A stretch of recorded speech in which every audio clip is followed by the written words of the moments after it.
February 28th, 1989, approximately 6 p.m. The quiet town of Miyakoji, Japan, now a part of Tamura City, Fukushima, became the epicenter of a strange mystery. For 23-year-old Yumi Tanaka, a primary school teacher in Miyakoji, what began as a routine visit to the staff dormitory restroom quickly spiraled into an ordeal she could never have anticipated.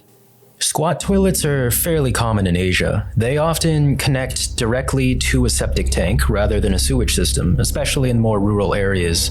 The one in the small town of Miyakoji in Fukushima was no different. Yumi happened to look down into the septic tank below and noticed what she thought was a leather shoe. Feeling that something was wrong, she went outside to look into the septic tank. Not that she expected anything, but mainly for peace of mind. After she removed the manhole cover and looked in, she saw a human foot. Terrified, she ran to get help. She came back with a few of her colleagues, including the school's principal, who also looked for themselves and agreed that it was a human foot. They called the police. When the police arrived to the scene, they tried to pull the body out, but it was impossible. Not only was the sewage pipe too narrow, but rigor mortis had set in. The body was stiff. Their only option was to use a backhoe to dig the entire pipe out of the ground and then use power tools to cut it open. Here, they had a clear look at the body for the first time.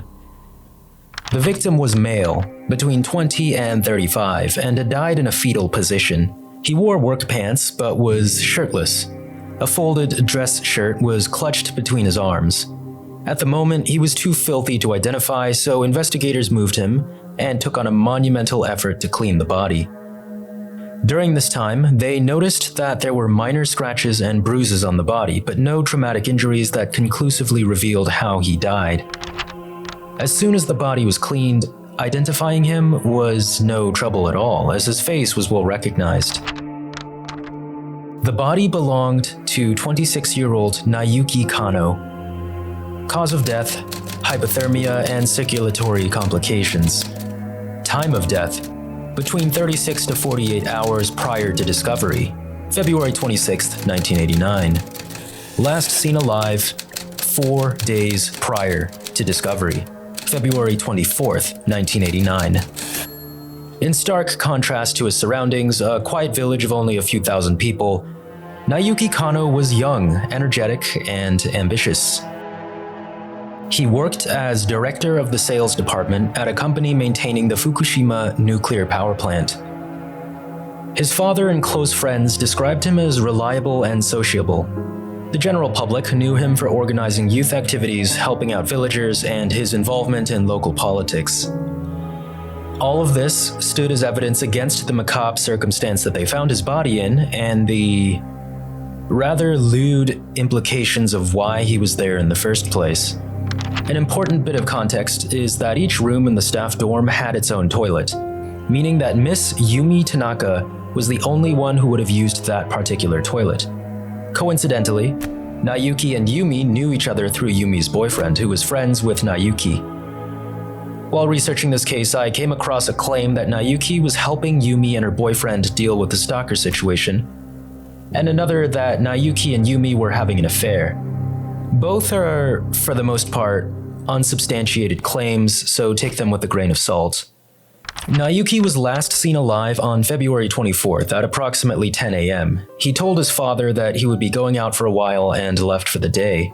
His parents weren't too worried when he didn't come back for the night, since he was an adult who often went out. But they grew concerned when 3 days passed by and they still hadn't heard from him.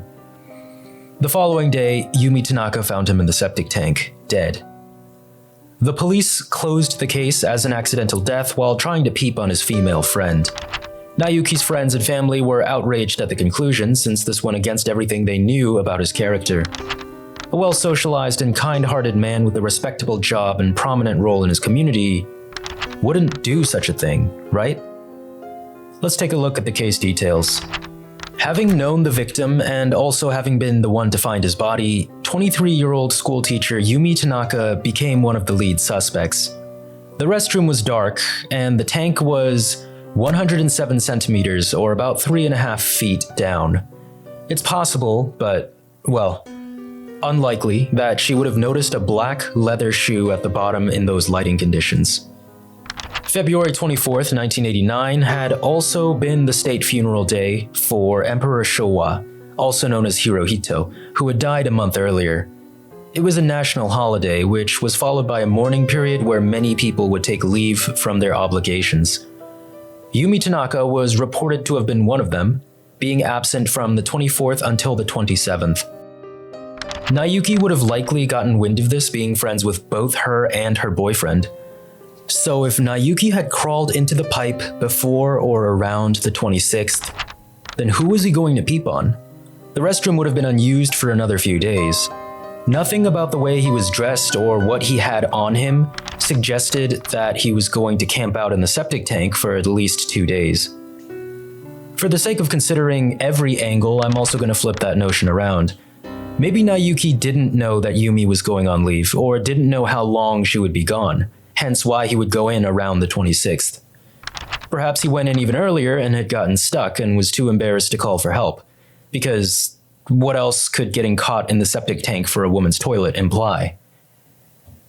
The opening of the tank that Naoyuki squeezed himself into was only 36 centimeters wide, or 14 inches. He was 1.7 meters tall, or about 5'7". The average shoulder-to-shoulder width of a Japanese man at the time for his age group was 16 inches. He would have had to contort himself to an impressive degree to even fit into the pipe. The opening on the other end, the toilet side, was only 20 centimeters, or just under 8 inches, which would have been impossible for anyone to fit through. I saw a few arguments that he took his shirt off to better fit through the pipe, and that once inside he just didn't have enough space to put it back on, but Naoyuki's family tried to recreate how a man of his size could fit into the pipe, and found it nearly impossible. It was a cold February when this happened. There was reported to have been 8 inches of snow on the ground on the 26th. It would have been even colder in an underground tank full of feces and septic fluid. By all accounts that we have thus far, Naoyuki Kanno was sound of mind. It doesn't make much sense that he would disregard the danger to fulfill, let's say, a fantasy.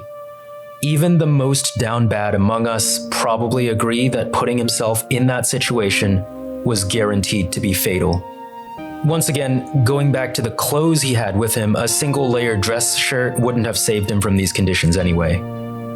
Character witnesses claimed Naoyuki was a neat and careful man. His car was found near the staff dormitory with the doors unlocked and the keys still in the ignition. Furthermore, his other shoe was found some distance away on a riverbed. I think the other shoe being so far away could be explained by a passerby seeing a random shoe and just kicking it away where it fell into a river or a stream. And just a note here, I couldn't find any specific geographical references to where Miyakoji used to be since it doesn't exist anymore and its land is now part of Tamura City, so I did some digging on Google Earth. There's a river that runs through most of the area where Miyakoji used to be, the Otakine River, so that theory definitely possible. In January of 1989, in the nuclear power plant, a blade in one of the coolant pumps broke off, causing a hefty amount of metal debris to flow into the reactor. As a result, the reactor was shut down. One source mentioned that this actually happened after 3 instances of the plant supervisor ignoring warning alarms on the orders of executives at the Tokyo Electric Power Company, or TEPCO. This supervisor was only referred to as Mr. K and ended his own life a few weeks later, and roughly a month before Naoyuki ended up dead. Naoyuki and Mr. K allegedly investigated the poor conditions of several plant components between late 1988 and January of 1989. I did some further digging and found something interesting that ties this with Yumi Tanaka and her boyfriend. I got this information from a Japanese source, but it doesn't cite a lot of its information. Approach it with some healthy skepticism, as always, but big if true. I found next to nothing on Yumi Tanaka's boyfriend, not even a name. But I did find out that he was the son of the election campaign strategist of Tadashiro Watanabe, a man running for office in local politics. Watanabe, who advocated for expanding the nuclear power plant, requested that Naoyuki support his election campaign with his skills and connections. Naoyuki initially agreed, but soon left after finding out about the campaign's corruption and cover-up of faulty machinery in the plant. Yumi Tanaka, whose boyfriend later became her fiancé, would allegedly go on to receive an award and a monetary sum from TEPCO. Could this have been a conspiracy to eliminate two people who got too close to something they shouldn't have? I don't know, but it would certainly make for a great mystery novel. Occam's razor dictates that Naoyuki Kanno was simply peeping on his friend, Yumi Tanaka, and a series of extremely poor and short-sighted decisions led to his own demise. Everyone agreed that Naoyuki was a bright, upstanding, and outgoing member of their community, but he may just have been better at keeping his secrets than others. What do you think happened to Naoyuki Kanno? Was there a bigger plan in motion for him to turn up in a septic tank on that cold February evening? Or was it simply a case of fulfilling a fantasy gone wrong? Did you like hearing about the Fukushima toilet mystery and the man in the septic tank? Like and subscribe for more content on urban legends, unusual mysteries, and the paranormal. Thank you for watching, and have a lovely night.